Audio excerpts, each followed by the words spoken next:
All right. Hello, everyone. We're going to go ahead and get started. Thanks so much for being with us today.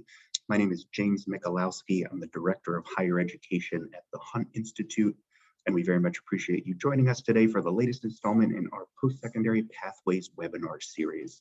Today, we're going to be talking about embedding equity in statewide attainment goals, and we've got a really terrific panel joining us today.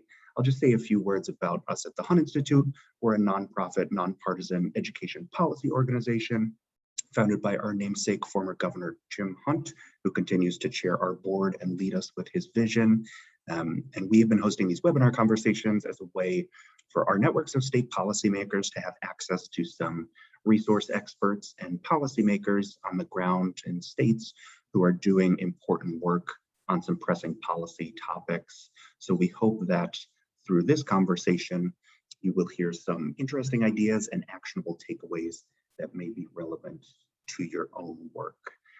We know that statewide attainment goals have been a priority for a number of years now.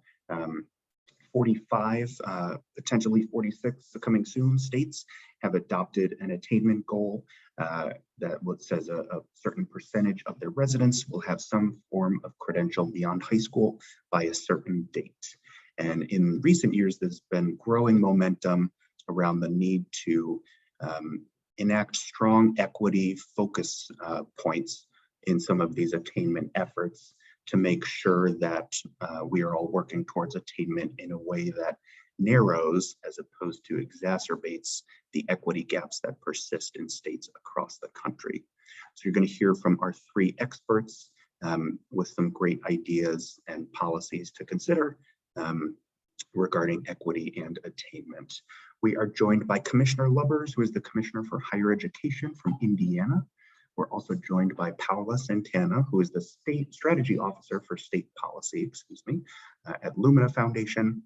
And we are also joined by Ashley Bliss-Lima, who is the Associate Director of Community College Success at JFF. A couple of brief housekeeping notes before we get started. Please note that we have reserved time for audience Q&A. We won't be unmuting lines at any point, so we ask that you submit your questions using the Q&A feature, which is at the bottom of your Zoom screen. We do ask that all questions be submitted through the Q&A feature, although you may also follow us on social media if you would prefer. We are currently live streaming this on Facebook, if anyone would prefer to watch that way. And we hope you'll also engage with us on Twitter throughout this conversation by using the hashtag #postpathways. You can also feel free to submit questions via Twitter as well. I think the final housekeeping note from me is that captioning services are available for this webinar. There's a closed caption button, which is also along the bottom of your Zoom screen. So with that, why don't we go ahead and get started? I would love to turn things over to our distinguished panel to have them say a few words about themselves and a few words about their organizations and the sort of things that they work on to help frame this discussion. And we're going to start with you, Commissioner Lubbers. Please say a few words about your background and about the commission and the work that you do in Indiana. Thank you, James. I appreciate the opportunity to be here with you today and the other panelists as well to talk about what I think is a really critically important topic for Indiana and for our nation as well. And I appreciate the work that the Hunt Institute has done to really shine the light on the importance of taking care of our people and the impact that will have on our nation. I especially applaud the focus on the importance of equity in educational preparation, access, quality, and opportunity. You asked me to share just a little bit of information about myself and about the commission. I was appointed to serve as the commissioner for Indiana's Commission for Higher Education in 2009. That followed a 17-year career in the Indiana State Senate, where I served many of those years as the chair of the Senate Education and Career Development Committee. Really leading on, we were really the committee assigned to education and economic development issues for the state of Indiana. Our commission, a little bit of word about commission. Our commission is a coordinating board. As many of you know, some have boards of regents, some have coordinating boards. We were created in statute. This is the 50th anniversary of the Commission for Higher Education in Indiana. And as the name would indicate, as a coordinating board, we coordinate a system of higher education. In Indiana, that consists of For us, research institutions, of which there are 3 four-year comprehensive institutions and regional campuses, and the nation's largest singly accredited community college system. We also partner with Indiana's 30 private institutions in Indiana. The commission is governed by a 14-member public board that's appointed by the governor of the state of Indiana. We have 1 member for each congressional district. That means 9 for that. 3 at-large members, 1 faculty and 1 student member. And according to state statute, our responsibility is to approve capital projects, make recommendations on the funding, approve degrees and programs, distribute financial aid, and to set targets for tuition and mandatory fees. I always think of it this way: we do the things that no one institution could do, for example, transfer policies and a strategic plan. Finally, just want to make a comment. We do have a strategic plan we're operating with now, which is called Reaching Higher in a State of Change. It was adopted before COVID, a little foretelling of the world in which we were going to be living in. It focuses on completion, equity, and talent. And we're going to talk about especially the equity part going forward. We're driven by 3 guiding principles to have a learner-centered, talent-driven, future-focused system of higher education. In closing, just on my intro, I also serve, in addition to being the Commissioner for Higher Ed, I serve as the chair of the Governor's Workforce Cabinet, which was created in 2017 by state statute as well, to align everything from early childhood education to lifelong learning around the goal of making sure that Hoosiers have the opportunity to have prosperous lives and personal well-being, meet the needs of employers, and really reinvent and strengthen our state's economy as well. The Governor's Workforce Cabinet also adopted the 60% goal as an early part of their strategic plan as well. So I think with this kind of collaboration is really important. I look forward to talking about that, and more specifically, our goals around equity in Indiana. Thank you, Commissioner. That's a very helpful background, and we will be asking you to unpack the equity focus of the strategic plan and how that has played out in your work a little bit later in the conversation, but we appreciate the background. Paula, I would love to turn to you next and have you say a little bit about yourself and your background, and also talk a little bit about Lumina Foundation and how you all led the charge on statewide attainment goals and how you have really zeroed in on equity in recent years. I'll turn things over to you, Paula. Thank you, James. So good to be with you all this afternoon. I really appreciate the invitation to be here. As James said, my name is Paula Santana, and I serve as Strategy Officer for State Policy at Lumina Foundation. Prior to coming to Lumina, I worked in local government, and I worked at a nonprofit organization in Los Angeles that is working to increase post-secondary attainment through a combination of direct service work, policy advocacy, and a collective impact initiative, which was designated by Lumina as a talent hub. So for those not familiar with Lumina Foundation, we're a private national foundation that's committed to increasing the number of Americans that have some type of post-high school credential to 60% by the year 2025. So for years, Lumina has worked with state officials, with policymakers, and with other state leaders to set post-secondary attainment goals in their states. As James referenced, 46 states have set these post-secondary attainment goals, and we believe that these goals can really help galvanize stakeholders around a shared agenda to both increase post-secondary attainment in a way that serves the state's needs, but also to address the racial disparities that we see in attainment throughout the country.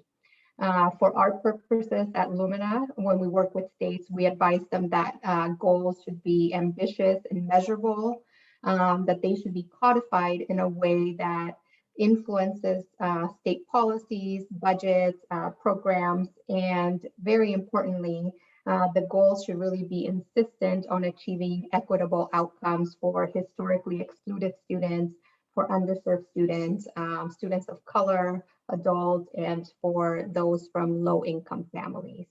But we know that setting a goal in and of itself is really not enough to get to the outcomes that we want to see by 2025. Similar to putting in an address into a GPS system, the goal is the destination, but you have to go on a very intentional journey to get to that destination. And there has to be similar intentionality around addressing the racial disparities that we see in attainment.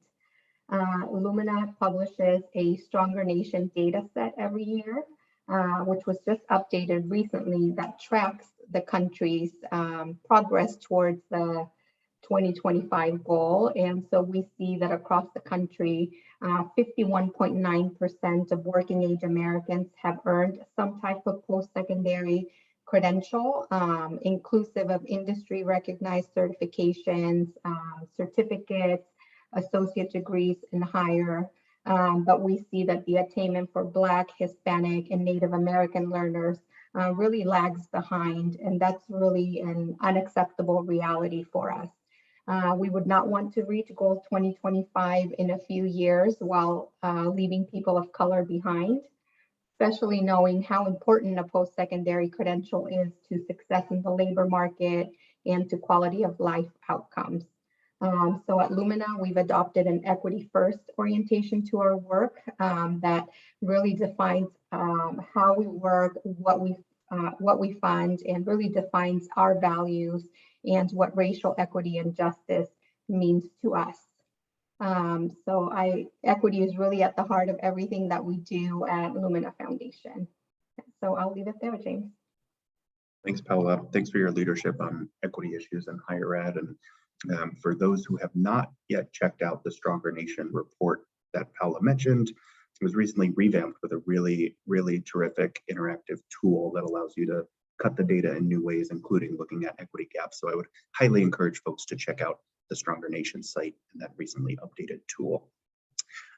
Ashley, last but certainly not least, I would love for you to say a few words about your background and JFF and how JFF thinks about things like equity and attainment, especially in the context of some of the workforce and education connections that you all work on. So please say a few words about yourself and about your organization. Thank you, James, and thank you to you and to your colleagues at the Hunt Institute for the opportunity to join this group today and speak to such an important topic that we all agree on, right? Equitable post-secondary attainment and equitable economic advancement for all. So I appreciate the space today to share the learnings, the practices, the research to make sure we can do this better for all of our learners. Just a tiny bit about me and my background. I'm Associate Director of Community College Success at Jobs for the Future, or JFF. Much of my work at a high level focuses on our goals towards institutional transformation across our partner colleges in the field across the country, specifically with community colleges. I also specifically work on state-based program and policy work in Texas and California. Formerly, I was at the University of Texas at Austin in the Office of Strategy and Policy, and we focused on a broad, diverse group of issues: transfer, community college partnerships, dual enrollment admissions, financial aid completion, state and federal policy as well. To speak to JFF, my organization, so JFF's mission is to accelerate change in our workforce and education systems, all with the goal to promote equitable economic advancement for all. One of the channels through which we do our work is the Student Success Center network, which I want to highlight today. Our network is a group of 16 states, each with a Student Success Center in the state, and they are committed and dedicated to serving their colleges, some 4 years, many 2 years in their state. They're all dedicated to advancing economic mobility and racial justice by equitably increasing the number of students earning a post-secondary credentials, and specifically with value in the labor market, and thus how we really view being able to close equity gaps for our students. A few statistics of the network that we're particularly proud of. The network of 16 states comprises over half of community colleges in the US, which is almost 70% of community college students nationwide, of which 60% of those are students of color and 80% are Pell Grant recipients. So really, through our service to the centers and our partner colleges, we are very focused on the learners, who are really our ultimate stakeholders in this work.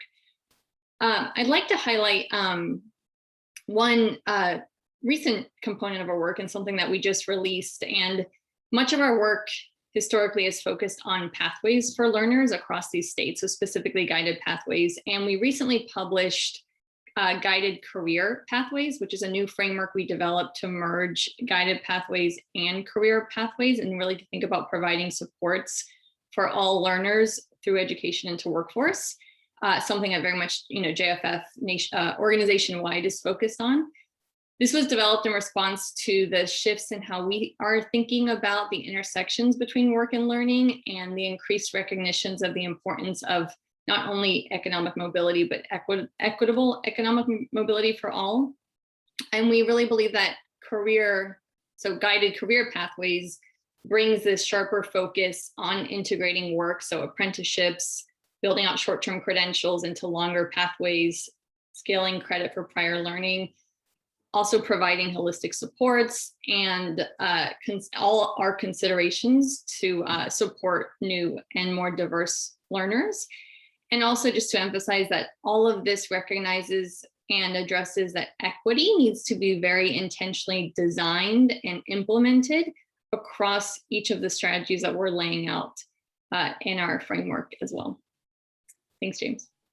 Thanks so much, Ashley. Very helpful background and context, and making me excited for this conversation, as I hope you all are as well. Just a quick reminder before I start asking some of my questions that we will have time for audience Q&A, when we ask that you submit all questions using the Q&A feature at the bottom of your Zoom screen, because we will not be unmuting lines at any point.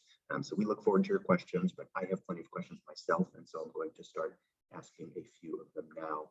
And Commissioner, I'd love to start with you. You did a great job of laying out the ways in which you have prioritized equity in Indiana's strategic planning. And I wonder if you can talk a little bit about why was it so important for state leaders in Indiana to place this priority on equity, and how has that translated into some of the work that your commission does specifically around post-secondary attainment? Yes, thank you. Well, like other states, Indiana's 60% goal, that 2025 goal, is directly tied to the well-being of our citizens and to the needs of our workforce, knowing that when we get to 2025, it's probably going to be a moving number even then. But we recognized that this goal is only attainable if we're doing a better job by engaging more low-income, minority, and returning adults. Like many economies, especially those in the Midwest that have been very industrial based, where a high level of education was not required in the past, we're really about changing a culture of a state to understand that economic mobility is really attached to education beyond high school. As I mentioned earlier, equity is one of the three call-outs of the priorities of our strategic plan, and it really links our completion and our talent goals. It sits right in the middle. It's a unique goal, but it also is embedded in the other two goals. When we started talking about this with the members of our commission and others, we started off by saying we had to really define what we thought equity meant. And we had different points of view about that. So we hit on a definition that it means that life circumstances or obstacles should not dictate the opportunity to succeed. And in 2013, along with our 60% goal, the Commission for Higher Education passed a resolution to cut the achievement gap in Indiana by half by 2018 and cut it by 2025. We hit the 2018 goal, but we are not on track to close that gap by 2025 yet. And that really means we need to double down on all of our efforts by really addressing some of the issues around affordability, about targeted student supports, and to make sure that we're making the case at a time when we know that education beyond high school is more important than ever in Indiana, and I dare say this is true in other states as well. There's great skepticism about the value of higher education, and we have to address that. One of the things is it's too affordable, not affordable, we'll have too much debt. Indiana actually ranks first in the Midwest and fourth in the nation in need-based financial aid. We distribute $390 million of financial aid out of the Commission for Higher Education for a state that's 6.8 million people. So that's a very generous program. And sitting at the very center of that is a financial aid program that speaks to our topic today of equity. and that's our 21st Century Scholars Program. We celebrated the 30th anniversary of this program last year. It's an early promise program, never designed just as a scholarship program. It was designed as an aspiration preparation scholarship program. Get students to think of themselves as going to college, prepare them during high school so that they're ready for that, and then provide the financial aid. It provides up to 4 years of undergraduate tuition to income eligible students at both public and private schools. And these scholars are the only population that are on track to close the achievement gap in Indiana across all races and ethnicities. And on some campuses have already closed that gap. Obviously, to track this progress, the commission releases, we have annual metrics, and we release this on a regular basis, and we have readiness and completion reports. We disaggregate all of our reports, and we're a treasure trove of data and analysis in Indiana. We disaggregate all of those by race, ethnicity, socioeconomic status, gender, and geography. We actually released the first separate equity report in 2018 and just released our 4th report to really shine a light on the disparities that do exist. In 2021, it shows that Indiana, like many states, is becoming more diverse with more low-income and non-white Hoosiers who are making up a larger share of our college pipeline than ever before. As I said, it also shows that while we're making improvements, all of our populations are doing better. We're not sufficiently closing the gaps yet, particularly for students of color and low income and rural students. I dare say again, I'm sure the trends are similar in other states. We all know that COVID-19 has only underscored and exacerbated these long-standing equities that have existed. Like the rest of the nation, for Black and Hispanic, rural and low-income communities were disproportionately impacted in Indiana. So the need to address this educational equity issue is more urgent as economic mobility is increasingly attached to education attainment. So as I mentioned, the value proposition for higher education is stressed as well. And in fact, a sobering statistic for us is that our college going rates have decreased over the last 5 years by 6 percentage points. And in particular, Indiana saw college going declines in Black, Hispanic and Latino students, rural students, and low-income students, and male students. The Black college going rates in Indiana decreased the most in 5 years by 13 percentage points.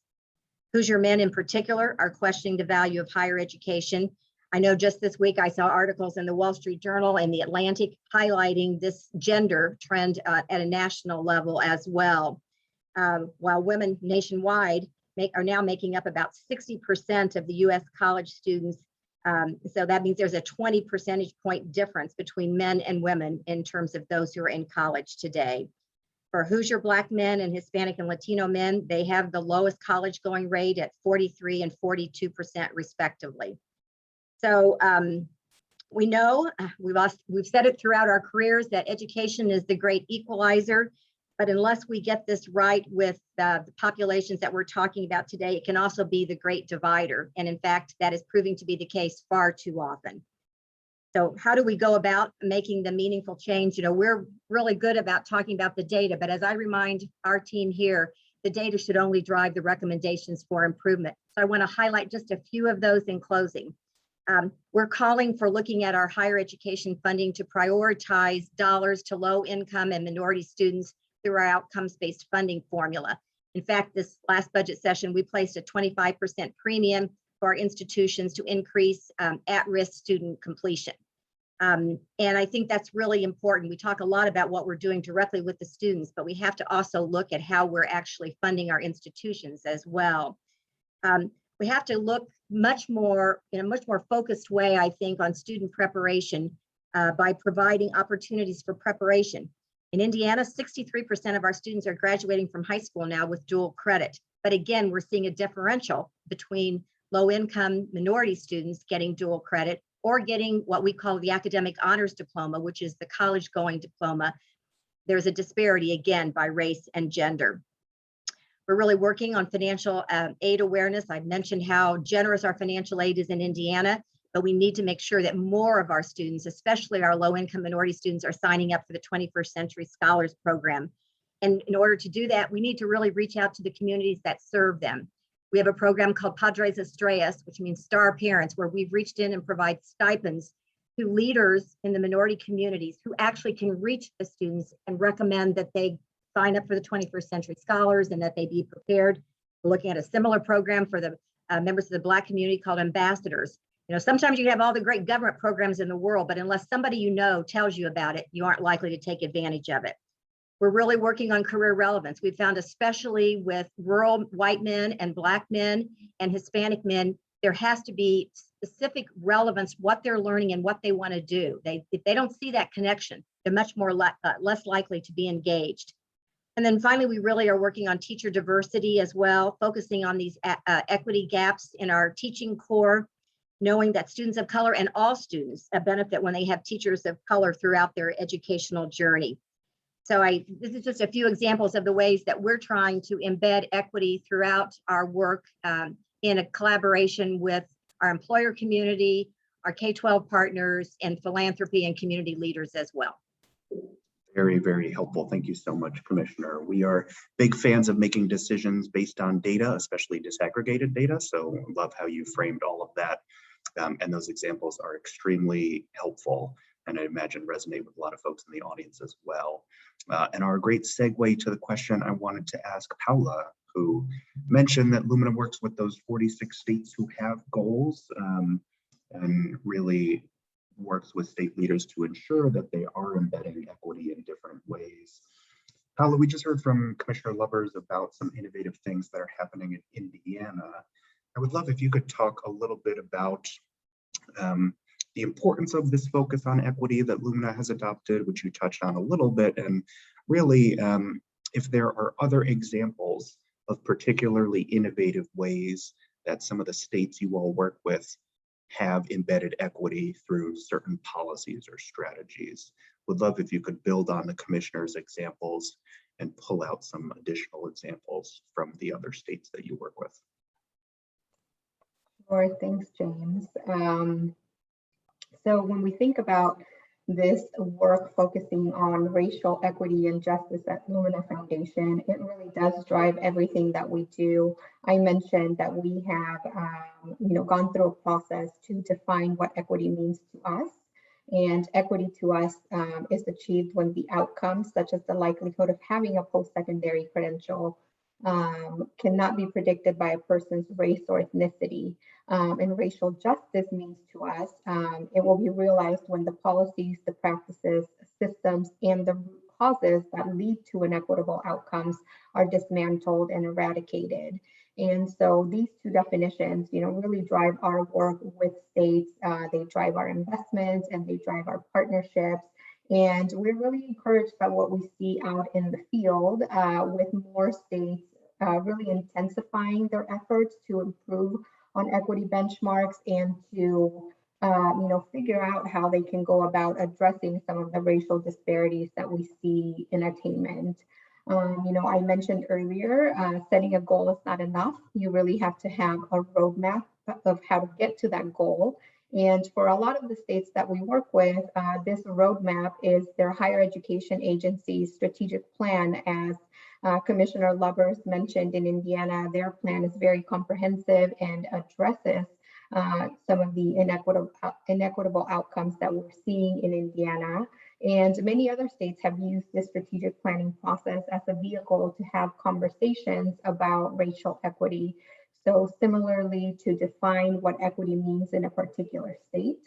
At Lumina, we really prioritize credential attainment for Black, Latino, and Native American learners, but we realize that those may not be the populations that are experiencing disparities in other states.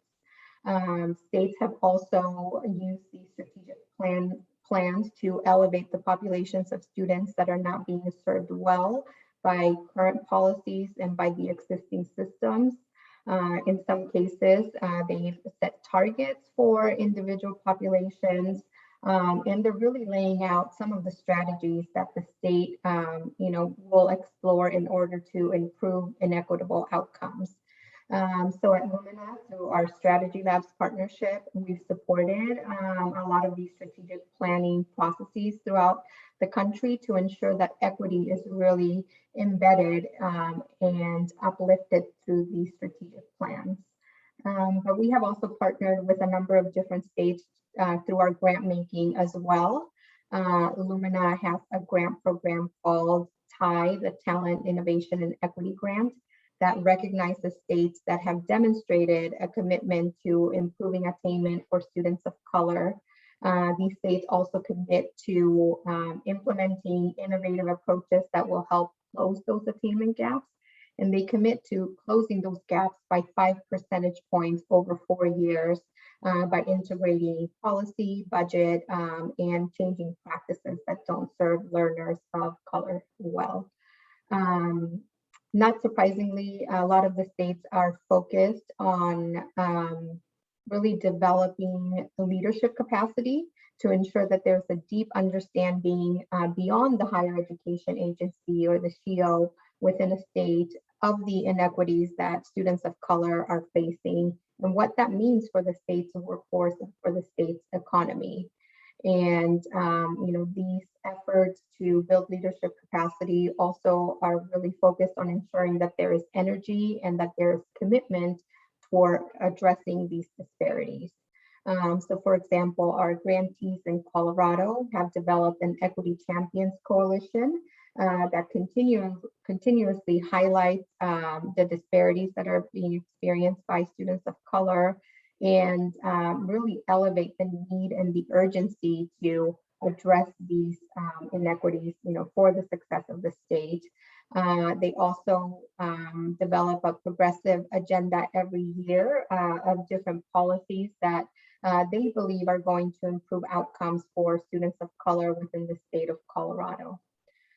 In Oregon, our grantees there have focused on building an equity advisory group made up of community members and other people with lived experience that can help inform the strategies that the agency adopts in order to address some of the racial disparities that we see. And they're also investing in institutional partnerships with community-based organizations to ensure that learners have the resources that they need in order to be successful. In Virginia, we see they have worked on a new strategic plan, and are also legislation there has required that every campus has to develop an equity action plan that both identifies where the racial disparities lie and also the actions that every campus is going to take in order to address those racial disparities.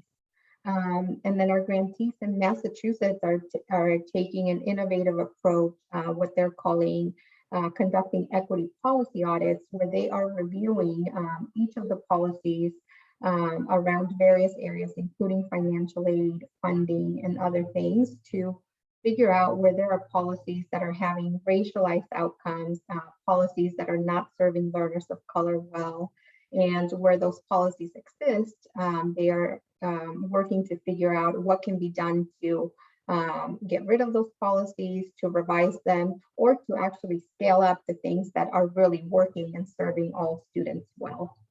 So as I mentioned, we're really encouraged by the commitment and energy that we see, across different states. And, we're really looking to continue our work with states. We just released our new state policy agenda last month that really drives the work that the state policy team does at Lumina Foundation. And so we'll be working with states in the near future to conduct these equity policy audit processes and to enact policies related to finance, to financial aid, and focus on recognition of learning to ensure that we're better serving those students of color and adults as well. Thanks, Paula. Those are some wonderful examples. We so appreciate you sharing. I know that Jimmy Clark and the great work his team does at Strategy Labs has been very helpful to a lot of our partners in states. So thanks for lifting them up and for talking through some of those other great examples.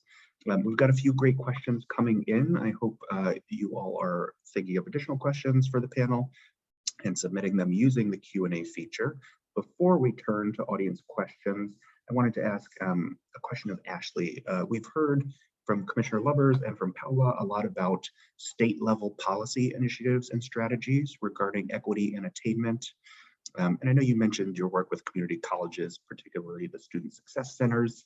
As a side note, I know that the North Carolina Community College System is very appreciative of being a partner in that effort from my conversations with them. But I wonder if you can talk a little bit about what does it look like at a community college level to develop strategies or policies that prioritize equity within attainment. And maybe you could also say a few words about how community college leaders might respond to something like a statewide signal that equity within attainment is a big priority. So please tell us a little bit about what this looks like at the community college level. Thanks, James. And I will do my best to follow both of these incredibly intelligent and insightful women. So I wanted to highlight, I thought it could be helpful, is a few years ago, a team of us at JFF conducted a scan across all 16 states in our Student Success Center network. And one of the areas that we dug into was identifying which of those states had a publicly stated, clear, transparent post-secondary attainment goal. And then more specifically, though, we then dug into which of those goals were broken out by different categories. And one of those were a goal broken up by specific populations. And, just to call out a few that have already been mentioned, but Connecticut and their 70% by 2025, North Carolina, 2 million by 2030, my home state, Texas, 60 by 30, they all, not only have a stated statewide attainment goal, but they also track attainment progress and identify gaps across specific populations: first generation, low income, Black, Hispanic, Latino, Latina, Native American, and white. And some things that we learned through this scan, which, this scan was in conversation and in partnership directly with the community college, the success centers and their colleges that we serve in these states, is, an attainment goal is a public announcement, right? And so it's an indication of what the state values. It demonstrates what the state is willing to measure and to track. And specifically, if the state, and thus wants its colleges to get on board towards progress towards an equitable post-secondary attainment across the state and at the college level, this, and we believe that this is represented within the stated populations, then we have to name those populations in the attainment goals. And by naming the populations in the attainment goals and breaking those out is also what signals to the colleges and to the learners where the values sit and which populations we're looking at and we're caring about, and we're putting extra supports towards where needed. Though, many of the states across the country, numbers have been stated already, have set these attainment goals, not all of them have the targeted goals actually broken out. And so just to emphasize, if we want to achieve equitable post-secondary attainment, we really have to break those out by population, age, credential, socioeconomic status, race, ethnicity. We also learned in our scan and our research that, as an attainment goal, it can show up in the form of state legislation and executive order, or at the local level, local grassroots campaign. And however, in any of these scenarios for a state to really make progress, the goal really must be named at the state level. Working in regions and local communities or at the college level, though incredibly important and impactful, is not going to drive the state forward coherently or fast enough towards that equitable post-secondary attainment goal. In our partnership with community colleges and our success centers, have really learned that at many times it's up to the advocates, those being the colleges, community-based organizations, to push policymakers and to push state leaders to incorporate an explicit and targeted focus on opportunities and outcomes for students of color. Another area that I would just like to highlight that we really learned in our research and conversations with our centers and colleges is that simply setting or announcing a goal at the state level does not mean that it's being acted on or that it's being organized around. And it doesn't mean it's necessarily the organizing structure of what colleges are doing or what they will respond to. We really need to make sure that we're seeing follow through, from what happens in policy to program and to the field. And for example, colleges can ask, is is equity and is the attainment goal broken out by population, for example? Is that the focus of conversations on the campus?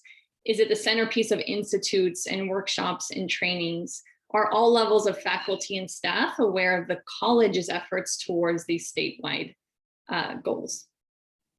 If I may also speak a little bit, and not a shift, but just maybe taking the conversation also to another place, is the importance of looking beyond attainment as well. And so when we consider advancing equitable opportunity for all, we need to look at attainment, and then we need to look to workforce. And so what jobs, what careers, and their accompanying wages are all of our learners obtaining after seeking said degree, credential, or training? Because we also know that earnings vary greatly across majors, degrees, and credentials. So just for example, we know that Black workers with some college or an associate's degree are more likely to secure a good job than those with no education beyond high school. And although we have seen increases in educational attainment for Blacks in the US, the Black unemployment rate has still been twice as high as the white unemployment rate for the past 50 years. And Black workers earn less than white workers nearly across all education levels. Black workers with in-demand skills and credentials are still more likely to be unemployed, underemployed, and less well compensated than their white peers with similar qualifications and in similar occupations. And to cite research, I'm sure that many of us know from Georgetown, while college access again has increased among Blacks, they are still overrepresented in majors that lead to low paying jobs.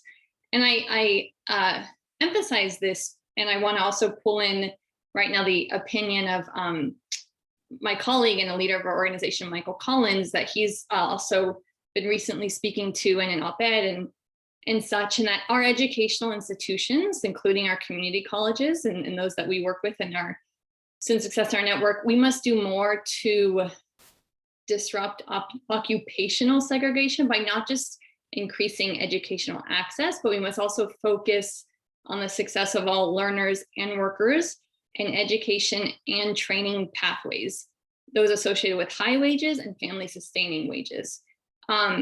Also really important, and this speaks to a lot of the work that's done across various of my colleagues at JFF, but we must also recognize that disrupting occupational segregation is not only the job of our post-secondary institutions, but it's also the job of our employers. And so the educational and employer partnership is so important. Anyway, in closing, I just want to say that we know and we have seen across our partners and practitioners in the field that equity is a central priority for most of our colleges and our partner providers of post-secondary education.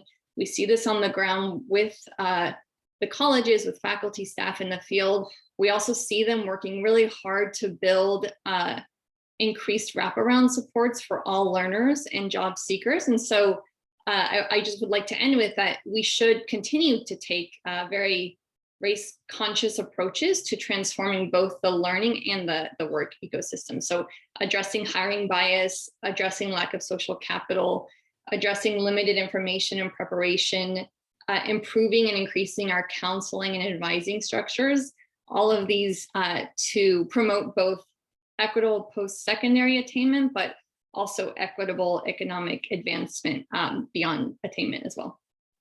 Absolutely. Thanks, Ashley. Lots of great stuff in your comments. We're big fans of your colleague, Michael Collins, and the work he's doing. He spoke to another group of ours earlier this year. And thank you so much for those valuable contributions. We have about 15 minutes for audience Q&A, and we've got some really great questions. I apologize in advance if we're not able to get to all of them. But the first one is specifically for Commissioner Lovers, and this comes from Emily Ruska, who I believe is joining us from the Education Systems Center at Northern Illinois University. And Emily is reaching out because in Illinois, they are trying to develop their own equity targets. Emily notes that they have encountered some challenges with balancing institution level work or institution level goals with establishing statewide targets. So she wonders, Commissioner, how you grappled with that sort of dynamic. And also, she would love if you could say a little bit about how you decided on using a gap closing framework instead of specific attainment targets, because in Illinois, they're considering a few different frameworks. Could you speak a little bit about Emily's question, Commissioner? I hope I will answer the question, the spirit of the question that she was asking. I think that our closing gaps, let me start there, was really focused because if you set specific targets, it's possible that you could reach that target and still not close the gap. And so I think closing a gap has a broader way of looking at these issues than say, we're going to produce 10,000 more degrees in this area, and then another population, exceeds that, and you really have done, nothing. As I've said before, we're doing a better job in college going and college completion for our Black students, for example, but we're not closing the gap. And so we actually set the goal of closing the gap. When we set that goal in 2008, in 2013, actually, everyone said it was an overly ambitious goal. And we sort of concluded that there was not we couldn't accept the fact that we weren't going to close that goal. So how could you set a goal that wouldn't close the gap? Even if you fell short of that had to be the right goal. And I still think that that's true. In terms of the state goal compared to institutional goals, I think this is one of those issues that really breaks down by the eccentricities of your state.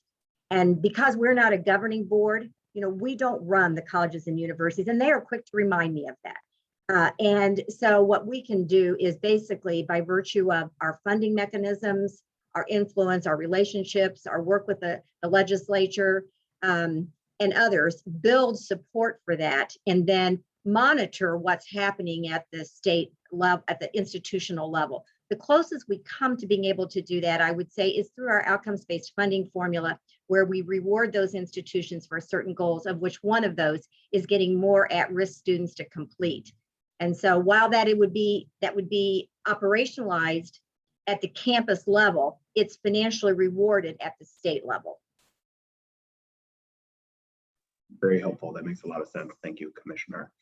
We've got a couple of questions about the importance of data, and I'm going to try to combine them a little bit. I also want to mention we had a great question from Ava Marinelli about going beyond attainment into economic and career success. And Ashley, you did a wonderful job of anticipating and answering that question. So I'll turn to the data questions.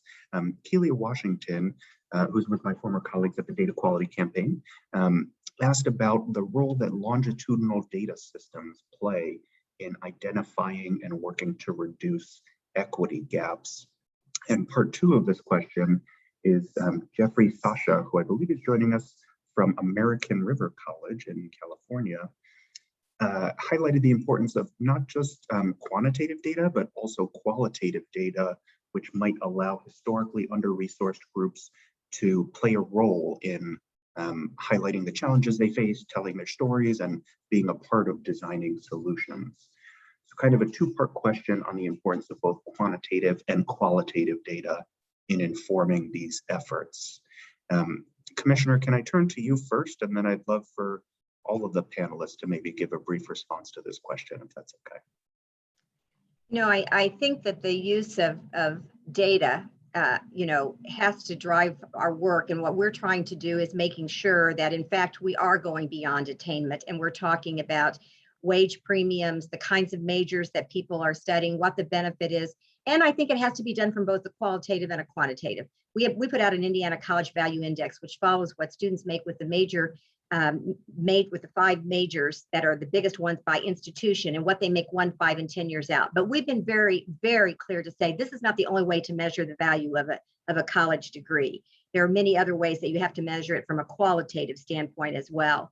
But I do think that the work that we're doing at the Governor's Workforce Cabinet, which actually uses the data that we collect at our Department of Workforce Development with the data that we collect at the Commission for Higher Education. And then we have a state, what's called a Management Performance Hub, which collects all this data. And then you can take any issue you want and disaggregate it by all the ways that we're talking, and then drive the policies related to that as well. So I think that Ashley has just raised a great point, which is attainment is only it's kind of like data only gets you to recommendations. The attainment gets you to what you want, which is greater economic mobility. And how are you going to do that? You have to be able to measure that with longitudinal data.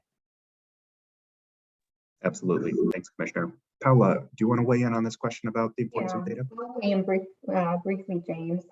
So we definitely think that longitudinal data is really key, for states as they are trying to identify where the gaps lie and what the impact of different policy changes might be on students. I mentioned the Stronger Nation data set that Lumina Foundation issues every year. This year it has been updated to include longitudinal data by subpopulation to really be able to see trends over time on the achievement of Black, Latino, and Native American learners. And what we see is that and there are fluctuations from year to year. And I think this is particularly important in the time that we are in right now with the COVID pandemic really impacting enrollment across institutions, which will ultimately impact attainment. And we see that the enrollment losses that our institutions are experiencing are really concentrated in among students of color. And so to be able to see over time what the impact of the pandemic is, and to try to figure out, how we can re-engage those learners that have stopped out during the pandemic, especially because so many of them are students of color, is really important. At Lumina, we also place a big premium on storytelling and on qualitative data. Our communications team does a great job of elevating the experiences of students within the post-secondary system, and are really trying to change the narrative around those perceptions of value that we're seeing shifting over time. Thanks, Paula. Ashley, I want to give you a chance to jump in here as well. Thanks, James. I actually would love to jump to, so I really appreciate Jeffrey's, the second part, I think, of this question that you posed, James, and the role of qualitative data, and really honing in on how our students and our learners actually have a voice at the table when we are designing solutions and addressing their needs.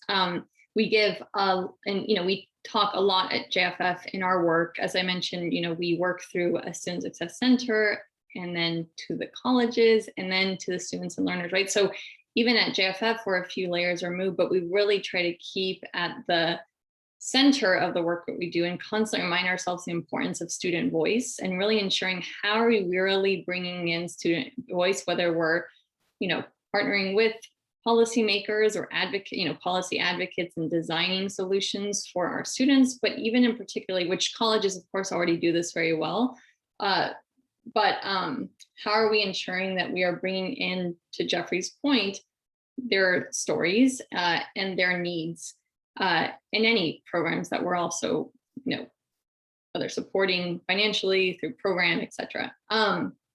The other thing I want to highlight is that when we, to the quantitative data piece, and we're measuring things like attainment, et cetera, many times we need to also peel apart, what is causing maybe, the gaps toward the quantitative data that we're seeing. And so, for example, thinking about students' basic needs. And so, how are students' basic needs, which many times don't necessarily show up directly in the educational space, but we're talking about housing and transportation and childcare and food. And we've seen, particularly in the pandemic, that nearly 3 out of 5 community college students were lacking in basic needs. So were homeless, or didn't have, had 1 or less meals a day, don't have transportation to get to school, and thus they're dropping out of college. And so how are we really addressing the full picture of the student?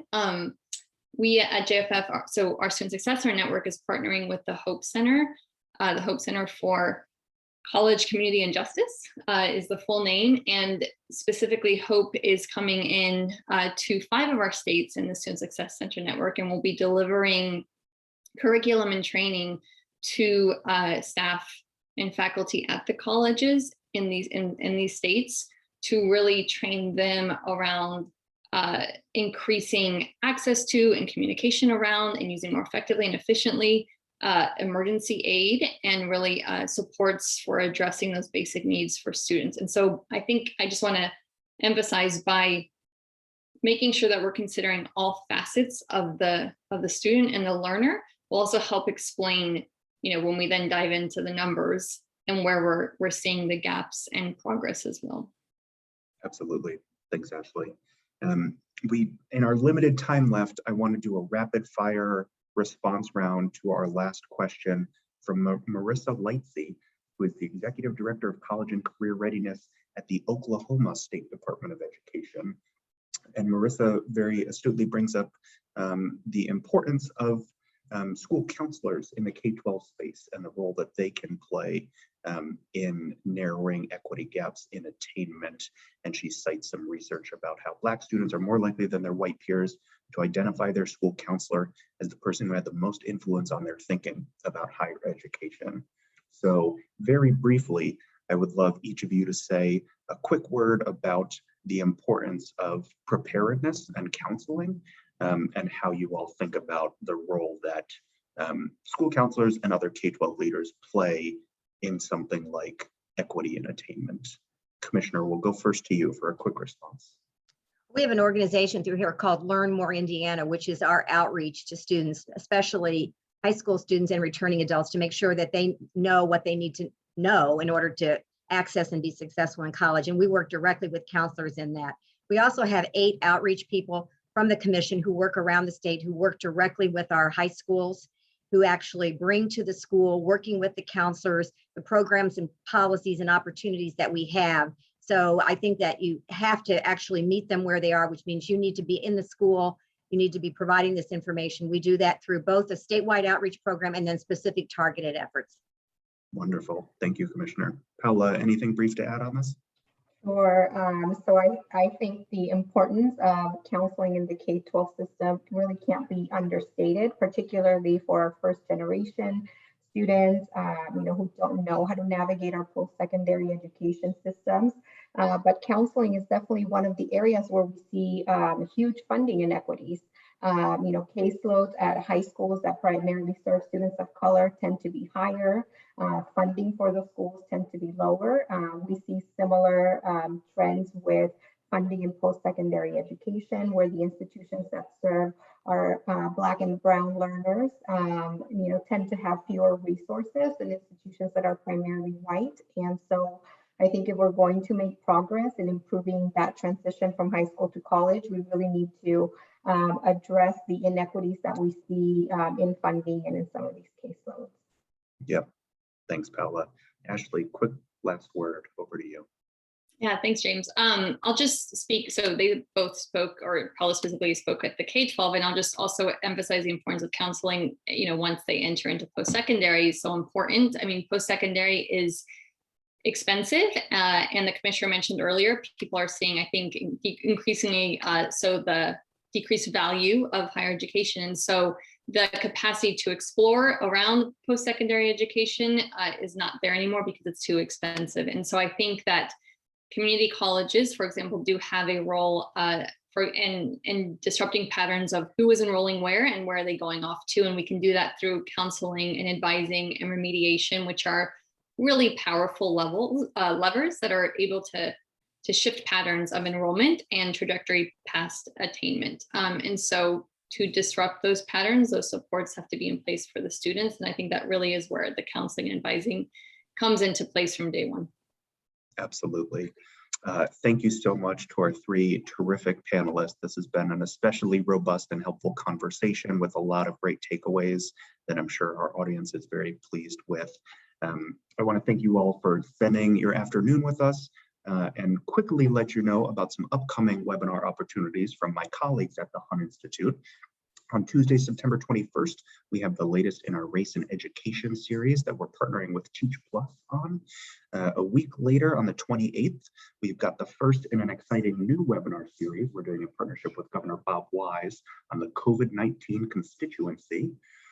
And then a day later, we have a great webinar in our Early Efforts series about childcare and workforce participation that focuses on lessons from Ohio. Thank you all so much for being with us. Thanks again to our wonderful experts, and we hope to see you again on a Hunt Institute webinar sometime soon. Thank you.